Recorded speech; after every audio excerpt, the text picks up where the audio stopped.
Hello. Hello and welcome back. We have two more talks today, very fascinating talks that are coming up. We have this first talk is from academia. We have a couple of talks from academia here. This next speaker is Tao Xie, and he is from North Carolina State University, and we'll be talking about testing for educational gaming and educational gaming for testing. And one nice little fact is he is actually a UW alumnus, so he is a dog, D-A-W-G. So with that, thank you. Yeah. Thank you, Tony. Good afternoon. Next, I'm going to talk to you about some recent work in collaboration with Microsoft Research, including Nikolai Tillman, Jonathan de Horlex, along with Judith Bishop. The theme would be about the synergy of testing and educational gaming. On the testing side, I will talk to you about the dynamic symbolic executions incorporated in a tool called PAX from Microsoft Research, along with parameters unit testing as a way for you to incorporate behavior checking for your testing. And then with this foundation of technology, we have this gaming as a pick for fun as a way for you to teach students or teach yourself about different kind of skills, including software testing skills. In the rest of the talk, I will basically give you the background first on the testing, and then we'll move on to educational gaming.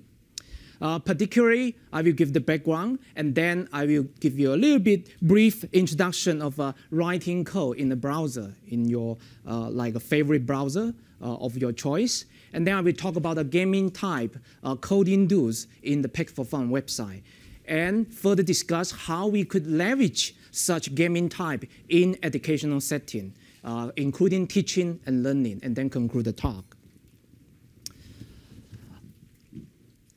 Here's a screen snapshot of the tool, PAX, released by Microsoft Research. It's a publicly available tool. The URL is near the bottom of the slide. Basically, it's a plugin for Visual Studio. Currently, it supports different kind of a .NET language, including C#, Visual Basic, and F#. Here, basically, it's very easy for you to use and install the plugin, and then you could just several mouse clicks for you to generate a set of test inputs as displayed near the button of the Visual Studio windows. Let me give you a little brief overview of the key technology called dynamic symbol execution in PAX, how we could generate test data automatically to achieve high code coverage. On the slides, I have this very simple piece of code as a code under test. As you can see, the inputs would be an integer array. And then inside, we have three conditionals. The first one checking whether the array is a non-pointer, and then the second one checking whether the length is greater than 0. And then the third one is checking whether the first element is equal to a very big number. In that case, we will throw an exception to indicate a potential bug in that particular code location. Dynamic symbol execution was proposed back in 2005, and these days have been incorporated in different kinds of testing tools, including security testing tools, along with PAX. Dynamic symbol execution would start with a default input for the argument, or arbitrarily selected or randomly selected input value. For this case, we could just use a default value as a non-pointer for the integer array. We execute the program being instrumented with additional code to collect runtime information, particularly which path this test execution would traverse, and what constraints on the inputs we need to satisfy in order to traverse that particular path. As we could see, if we execute non-pointer, we would traverse the true branch of the first conditional. At the same time, we collect the constraints required as a pass condition as a equal to non-pointer after we finish the execution. Next, we want to generate new test data, right? Because we want to excise different behaviors of the code. How to do that? We pick the already collected pass condition and negate part of it. In this case, it's simple because we have only one constraint. We negate it, we have A not equal to non-pointer. We fit this new constraint to a constraint solver or a theorem prover. the constraint solver will give us an input, concrete input value that will satisfy this particular constraint. For this case, it's easy. We could see we just need an empty array to satisfy the constraint. The array is not none. Then we further execute the program with this new input data. Further, we could see now we reach the second condition now. And we take the fourth branch because a.length now is equal to 0, not greater than 0. Similarly, in the next iteration, we negate part of the constraint. In this case, a.length greater than 0. We fit the new constraint to a constraint solver. We get the new concrete input as one array with only one element. That element is equal to 0. Okay? With this new input, we further go through the process we have. In this particular case, we now reach the last condition now. But the first element of the array is not equal to the bit number, it's equal to 0. So we next would negate the last constraints of the past condition. Finally, we fit the constraint to the constraint solver. We get this big number in order to trigger the exception throwing statement. For this particular simple example, we are done because we actually explored all the paths in this simple program. In reality, many real-world application or software under test wouldn't be that simple. We may have an infinite number of the paths, or at least a huge number of the paths in the code. We need to have some advanced technologies, including those incorporated in packs, to deal with those complicated situations. In this talk, I'm not going to go into the details about these technologies, but the basic idea of dynamic simple execution is exactly what I described. So far, we focus on crashing or exception throwing situations, right, in the previous example. We know if you want to assure high quality assurance in terms of a functional correctness, only catching these crashing or robustness issues may not be enough. We need to go one step further to write down some strong enough assertions in order to catch these like a functional correctness bugs. To do that, we could leverage parameter unit testing, which is a methodology to help you to engage developers and test generation tools to work together in order to exploit the best out of this test automation. In contrast, conventional unit tests, which do not have parameters, right? When you write unit tests, you don't have parameters. You just write some test method, and then you execute the body of the test methods. But in parameter unit testing, a unit test has parameters, like the one I put on the side. As you could see, here we have two parameters, list and an integer item. The body of this unit test is testing adding an element into a list to see whether the count of the list has been increased by 1. Very simple behavior. How to do that? How to check the behavior? Next, we would put several lines of code, very similar to what you have been doing in traditional unit tests. Basically, you write down the method call that you want to test, and then you write down the assertions that you want to check the behavior. Keep in mind here, the assertions you are putting here need to be general enough to deal with all different kind of argument value coming in. Not just a hard-coded like 10 or 20 or push one element to an empty list, that kind of specific situations.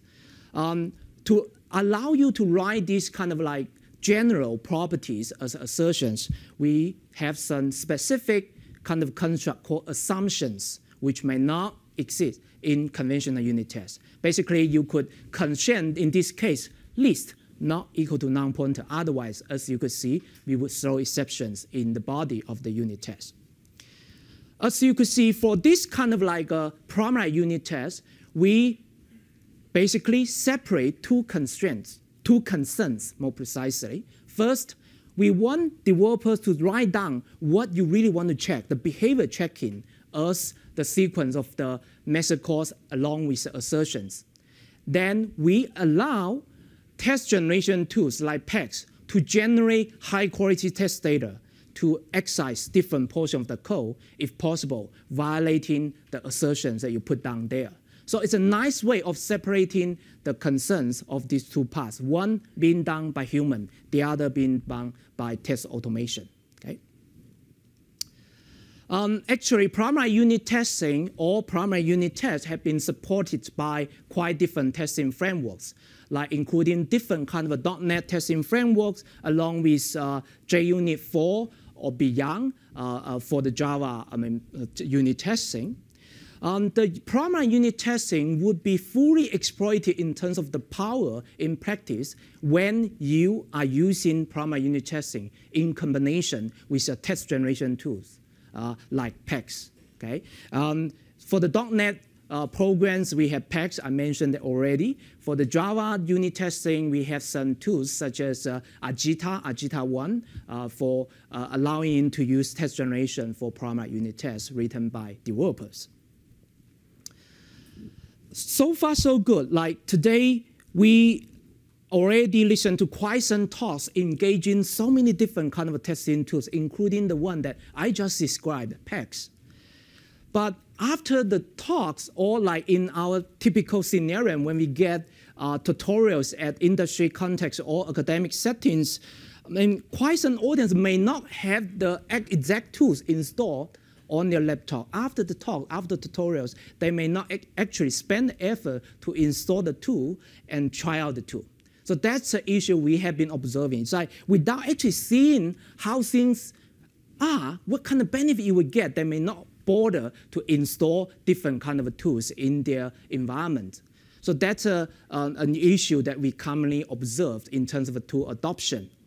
My collaborators at Microsoft Research have the similar observation to how to deal with that. They basically put the tool online, not just like putting the tool online for downloading, actually making the tool usable within a browser. So that's how the Pack for Fun website would come into place. Actually, if you have mobile device or laptop or your desktop, you could actually enter the URL, packforfun.com, try things out to get the sense of what benefits you could get with the power of test generation underlying packs. Here's a website, the screen snapshot. As you could see, in the middle, you could enter the source code that you want to test under a particular name like puzzle with certain parameters. You could view that piece of code as a parameter unit test. Okay? Then you just click the button near the middle left-hand side, ask PEX. Then PEX would generate test data and send back the test data to the browser being displayed to you near the button of the web page. Okay? So that's a basic functionality of this website. It could allow you to quickly get a sense of what this tool could do for you. I think that kind of experience would be, could be borrowed by many other tool vendors or other tools in terms of giving people some quick overview of what their tools could do for them. But indeed, like there have to be some limitation on the browser version of the tool. For example, the total length of the code and the test might not be too long.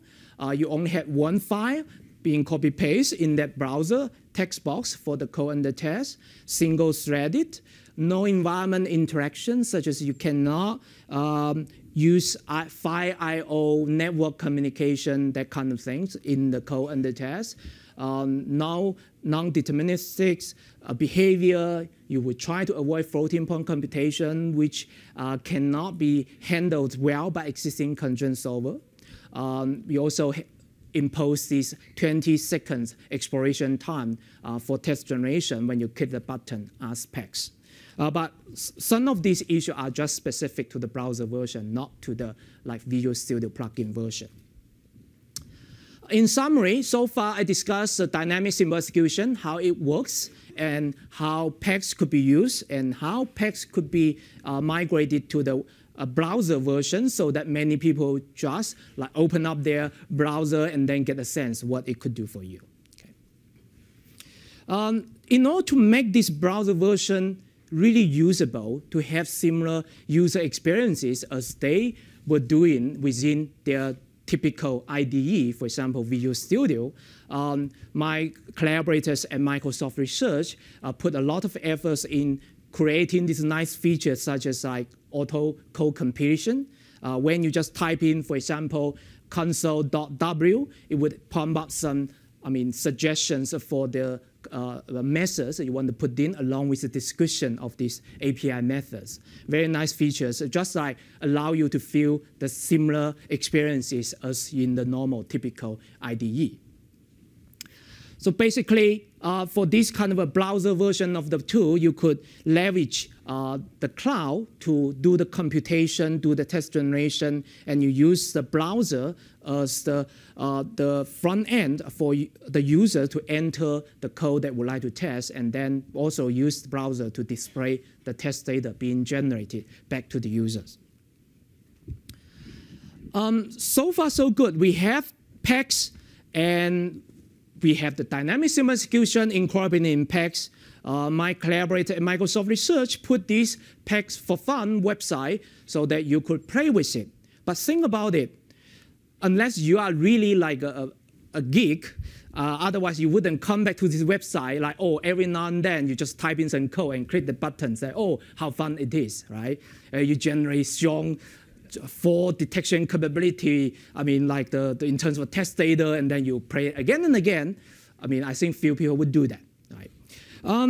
Then we think about like how we could leverage this website and the test generation engine to do something more fun and more useful in our work and life. Okay? That's how the coding tools come into the picture as a major game type for PEX for Fun website. So far, for the coding tools game types, particularly for the Ask PEX button, basically you click one time of Ask PEX button that will indicate one iteration of game playing. Okay. About 1 month ago, we had more than 1.1 million of the clicking the button. Okay, so many people around the world are like using this website to do like a different kind of thing, like for learning, particularly for learning, while having some fun, or being used in classroom setting. Let me give you some idea on what a coding tool would be like. The idea is relatively simple. For a game creator like myself, or actually anyone around the world, you could create a secret implementation on the right-hand side. Okay? Basically, you write a very simple piece of code, and then you also release a player implementation, which could be empty implementation or could be incomplete version of the secret implementation. Then the players would need to complete or finish the player implementation so that the player implementation would have the exact same behavior as the secret implementation. Okay? And you would say, I cannot see the secret implementation. How could I type in the code to make the behavior the same as the underlying secret implementation, right? It's mission impossible. Okay? That's how Ask PEX or PEX come into the picture. Okay? PEX would give you feedback to tell you under what inputs you have the same behavior between these two versions.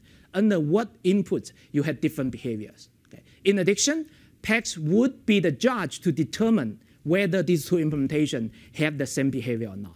Okay? Let me use an example to walk you through.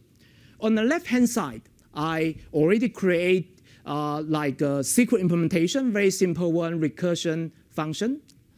And on the right-hand side, I release to the player with the player implementation, basically the empty one. You just return X. Okay? Then when the user, the player, tries to play this game, first, the player would click the button Ask PEX because without any hint, the player has no clues on what direction the player needs to modify the code.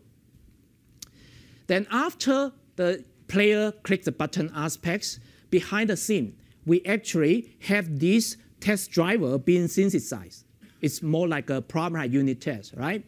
You have the input argument the same as the signature of the two implementations, but we construct a new branch there saying that if the return value of the secret implementation is not equal to the value of the player implementation, we throw an exception.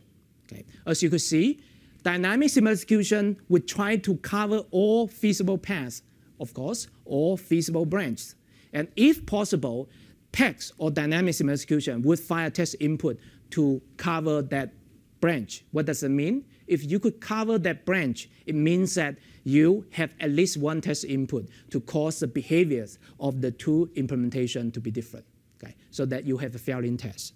So in reality, if you click the button for these two implementations, you will see the table displaying two passing tests and one failing test.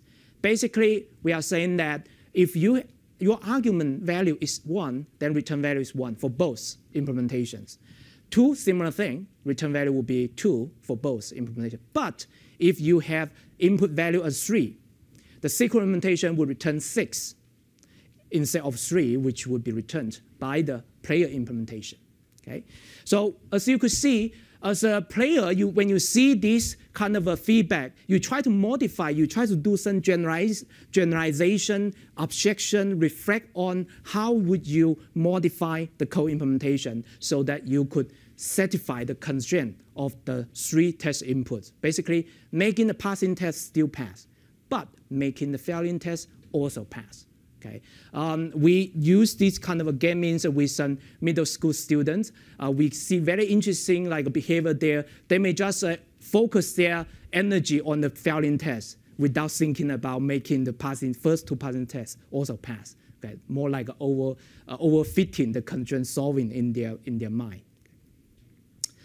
So to summarize these coding do's, basically we provide this kind of fun and engaging experiences by allowing the user, the player, to have this iterative game playing over time by clicking, asking packs over time when they change the player implementations based on the feedback.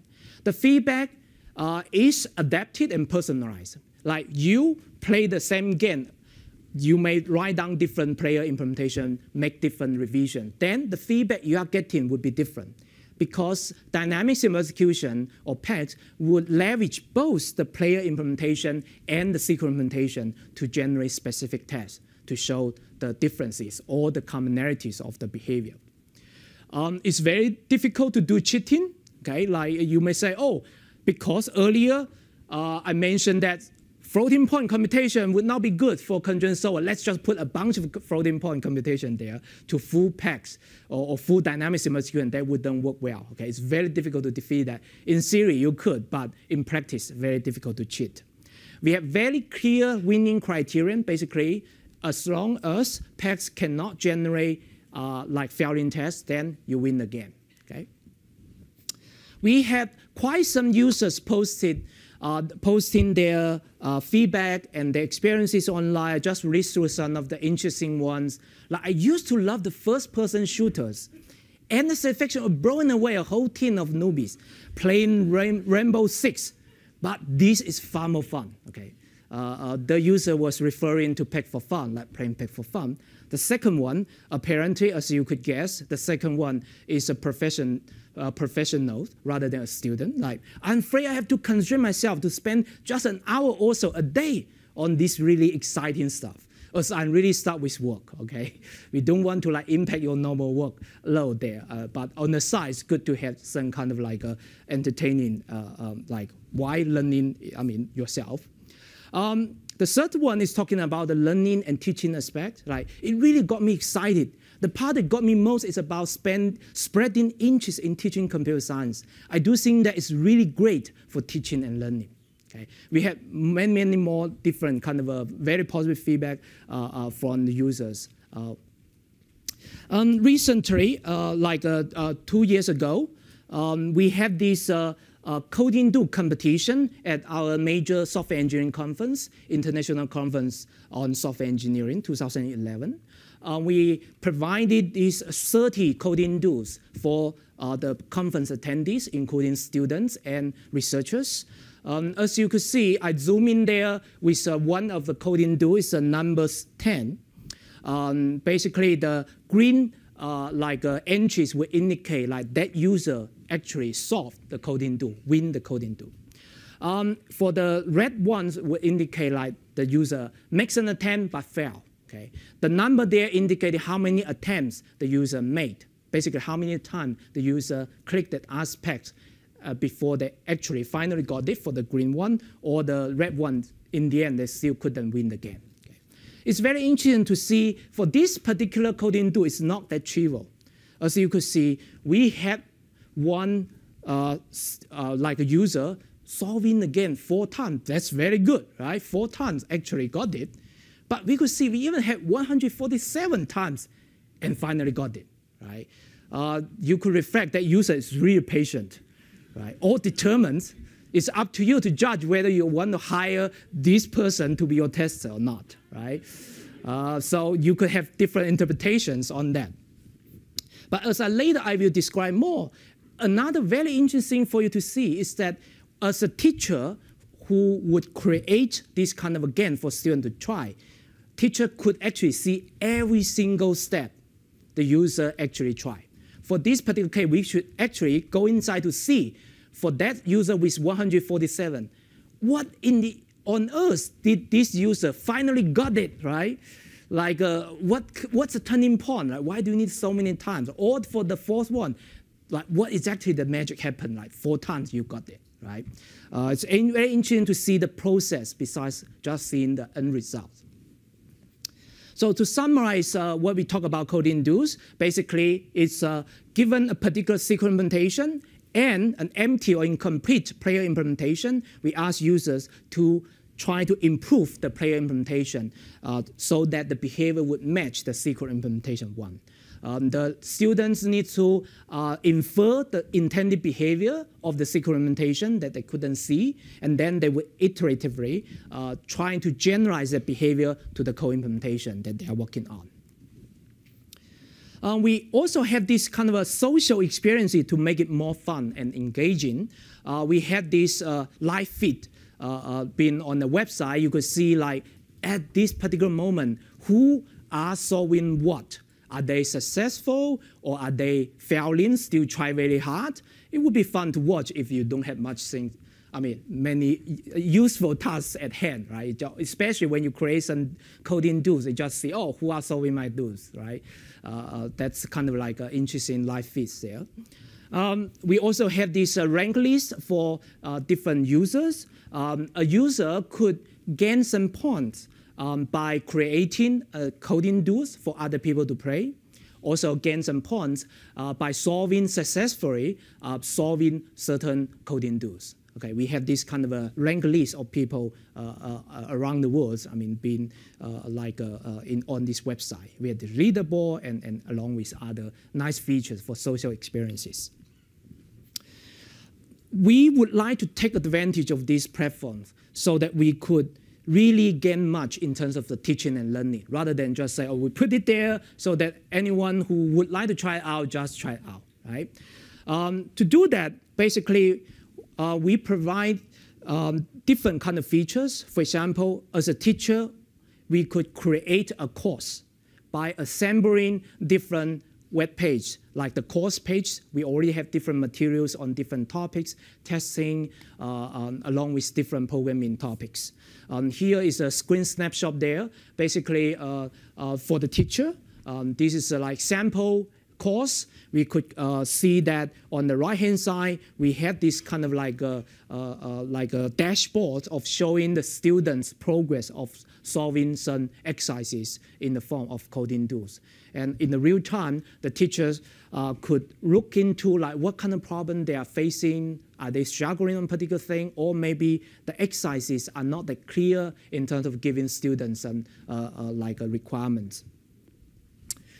We used coding tools in a graduate software engineering course. Typically, you would think, oh, like this kind of a nice games could be used in intro programming course. Indeed, that would be the case. For example, if you are teaching loop, you could just take certain piece of the loop head out and then ask students to fill in that particular, for example, the upper bound of the loop, this kind of thing. Okay, but at the same time, we actually tried it out at graduate software engineering course in terms of teaching them specification writing, requirements, testing, design patterns, many different kind of topics. Here's just a screen snapshot of a particular exercise that we prepared for training students specification writing. As you know, in testing, in order to write very strong test oracles, you need to write strong properties, right? For the topic of parameter unit testing, to write that unit test with parameters, you need to have strong assertions or properties to really check the behavior that you want to check. So this exercise actually has some natural language descriptions of some properties of a particular API method. And then we ask students to actually translate these natural language descriptions into some formally checkable properties. Okay? So in this particular exercise, as you can see, students may not have much space for guessing because you exactly solving the given exercise. But the nice things about it is that you actually get automatic grading. Okay? Both the instructors and the TAs are very happy, right? Because in the end, you just look at, oh, like failing, how many passing in terms of green entries, and the red entries, you just calculate the scores, right? Rather than really go inside to grade them with tiny details. Here is just one example of how we use coding tools for teaching testing. The code under test actually is a stack, it's a bounded stack. We create this coding tool by passing in some parameters like the elements, array element capacity, that's the upper bound for the stack, and the element, which could be the element you want to push into the stack, or you want to check whether the stack has this element. But we don't know, we don't tell you exactly how we are going to use that. But the first 2 lines are basically talking about the assumptions we put in.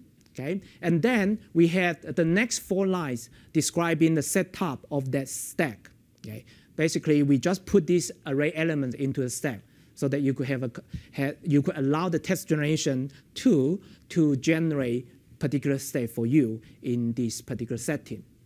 And then in the end, we put down the assertions we really want the code under test to be checked. Okay? But we keep the middle empty. As you can imagine, the middle part, the empty part that needs to be filled would be about what method under test you want to invoke on the stack. In addition, you may also need to add some assumptions to really make sure that the assertion would be passed. Okay? So if you have interest, you could go to the URL to try it out yourself to see the different kind of exercises. How to use Spec for Fun? I already demonstrated some scenarios. As we all know, MOOC has been very popular, massive open online courses. There are at least 2 major challenges there to make things work in MOOCs. First, grading, right? If you have thousands or even millions of students, you cannot afford hiring TAs to grade these student submissions, right? Because typically they are free, okay?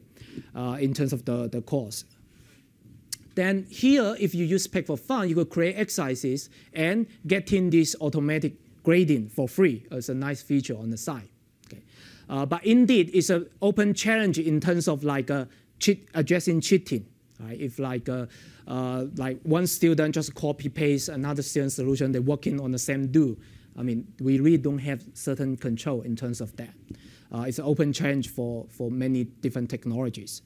It can be used for course assignment in regular course teaching setting, both academic settings or industry setting for training.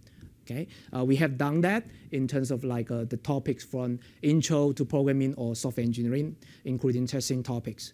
We actually could have these competitions, including student competition, professional competition. We have this experience at XC 2011.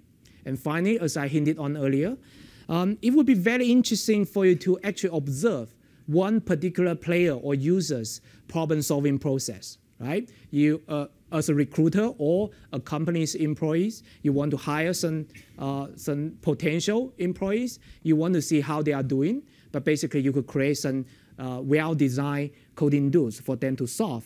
Not only seeing how many attempts they are making, you see the problem-solving process. That kind of simulate what you typically would do using the whiteboard to see how a particular person would do on solving some problem. So it could be used in that way for you to really assess people and improve people. Like, for example, your children, like you want to see how they are doing on programming on particular problem solving. Okay. So to summarize what we discussed in teaching and learning, basically, if you want to become a teacher to really create a course for students or like employees or friends to play with and see in their problem-solving process, you could sign in with Microsoft account, like a Hotmail account, etc. And then you pick a nickname and send us the nickname, and then we could enable you with a teacher role. And you could, as a teacher, you could create courses. You could monitor the progress of students' problem-solving processes. You could interact with them in different ways. Okay. So in the future, there's a lot of exciting things ahead, like how to provide tutoring support for students if they are facing some difficulties, right? As you will see, the 147 user, trying 147 times. Typically, students would get frustrated after they try a number of times. For this case, we shouldn't just say, oh, you keep trying or you fail, right? We may have some hints on the side, like in the real-world setting, okay? And how to detect plagiarism, I mentioned that already, it's an open problem. For the ranking, so far we use passing or not, right? Whether you have behavioral differences or not. But we really want to have other criteria like code quality and other kind of a criterion for us to take into account in terms of providing better grading. Support other language generally. More detail in this upcoming paper is available from my homepage.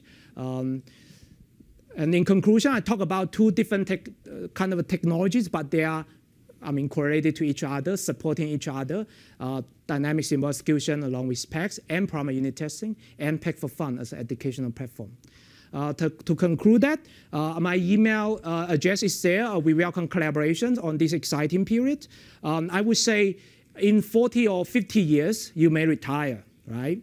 Educating the next generation to do a better job than us, or at least as good as us, is very important. I think like besides just doing test automation, it's a good opportunity for to think about how to make education and learning more fun and more valuable for the next generation. Okay, thank you.